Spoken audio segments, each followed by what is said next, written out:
NAB کا معاملہ ہے یہ، اور ہم یہ دیکھ رہے ہیں کہ مسلم لیگ نون کے رہنما جو ہیں وہ طرح طرح کے بیانات دے رہے ہیں۔ رانا ثناء اللہ صاحب فرما رہے ہیں کہ جی سپریم کورٹ کے جج کو نگران بنایا ہے، ہمیں تو پتہ ہے فیصلہ ہمارے خلاف ہی آنا ہے، اور یہ وہ نیب ہے جس کے خلاف خود سپریم کورٹ نے کافی مرتبہ یہ کہا ہے کہ یہ بیکار ادارہ ہے۔ اس سے پہلے بھی ہم نے یہ سنا، کچھ لوگ یہ بھی کہہ رہے تھے نیب کے حوالے سے کہ ان کا کوئی ضابطۂ کار نہیں ہے، کوئی اس طرح کا ضابطۂ کار، کوئی طریقہ کار واضح نہیں ہے، اس لیے ہم جب تک سپریم کورٹ پہ نظر ثانی کی اپیل ہماری اس کا فیصلہ نہیں آتا ہم وہاں نہیں جائیں گے۔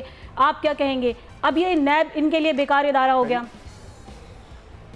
دیکھیے، پہلی بات تو یہ ہے کہ اگر نیب اتنا ہی بیکار ادارہ ہے تو حکومت تو 4 سال سے آپ کر رہے ہیں نا، اور آپ کو نیب کا تلخ تجربہ بھی ہے، تو آپ کو اصلاحات کرنی چاہیے تھی، آپ کو نئی قانون سازی کرنی چاہیے تھی، آپ کو نیب کی اصلاح کر کے جو اس کی خامیاں ہیں اس کو درست کرنا تھا۔ کس نے کرنا تھا؟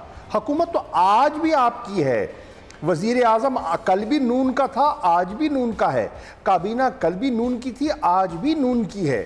یہ آپ کس کو سنا رہے ہیں؟ یہ کس کو بتا رہے ہیں؟ حاکم آپ ہیں، بااختیار ہیں، قانون سازی آپ نے کرنی ہے، پارلیمنٹ میں میجورٹی آپ کی ہے، تو یہ ہمیں مت بتائیے کہ نیب بیکار ادارہ ہے۔ نمبر 1۔ نمبر 2، نیب کی جو کارکردگی ہے اس پر سوالیہ نشان اٹھتا ہے، بالکل سپریم کورٹ کے ریمارکس اس کے سامنے ہیں، لیکن اس کا یہ مطلب نہیں ہے کہ آپ ادارے کے سامنے پیش نہیں ہوں گے، کہ آپ کے لیے ایک اور قانون ہوگا اور باقی پاکستانیوں کے لیے ایک اور قانون ہوگا۔ قانون یکساں ہوگا۔